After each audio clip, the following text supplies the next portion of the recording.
Nothing will disquiet the heart of a good man so much as the sense of God's anger. The way to keep the heart quiet is to keep ourselves in the love of God, but a sense of guilt is too heavy to bear, and would sink men into despair and ruin unless removed by the pardoning mercy of God. If there were not sin in our souls, there would be no pain in our bones, no illness in our bodies. The guilt of sin is a burden to the whole creation, which groans under it. It will be a burden to the sinners themselves when they are heavy laden under it, or a burden of ruin when it sinks them to hell. When we perceive our true condition, the good physician will be valued, sought, and obeyed. Yet many let their wounds rankle, because they delay to go to their merciful friend. When, at any time, we are distempered in our bodies, we ought to remember how God has been dishonored in and by our bodies. The groanings which cannot be uttered are not hid from him that searches the heart, and knows the mind of the Spirit. David, in his troubles, was a type of Christ in his agonies, of Christ on his cross, suffering and deserted. Wicked men hate goodness, even when they benefit by it. So, the psalmist complains of his enemies, saying, "If I had cherished iniquity in my heart, the Lord would not have listened in this." And, in what follows, David seems to have respect to Christ. For our enemies do us real mischief only when they drive us from God and our duty. The true believer's trouble will be made useful. He will learn to wait for his God, and will not seek relief from the world or himself. The less we notice the unkindness and injuries that are done us, the more we consult the quiet of our own minds.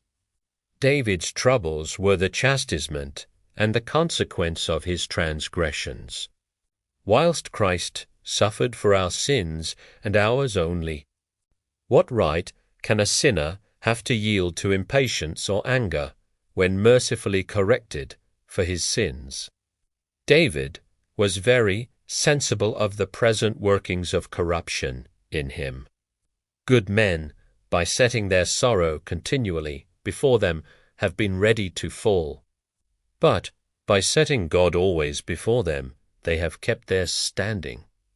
If we are truly penitent for sin, that will make us patient under affliction. Nothing goes nearer to the heart of a believer when in affliction than to be under the apprehension of God's deserting him.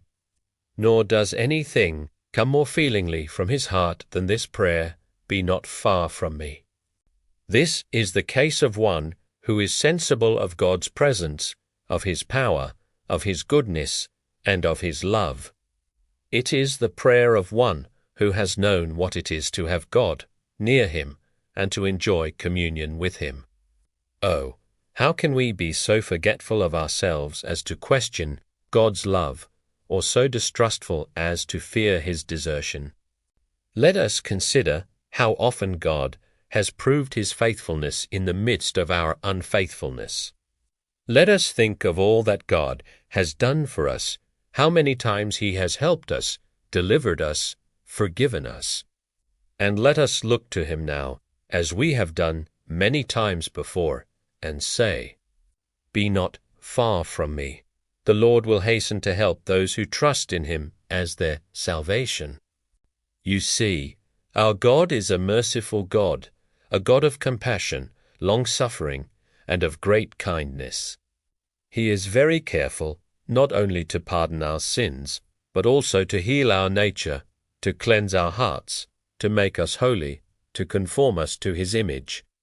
But this care is only on the condition that we humble ourselves under his mighty hand. Resist the devil, therefore, and flee from temptation. Submit yourselves, therefore, to God. Resist the devil, and flee from temptation. Resist the devil, and he will flee.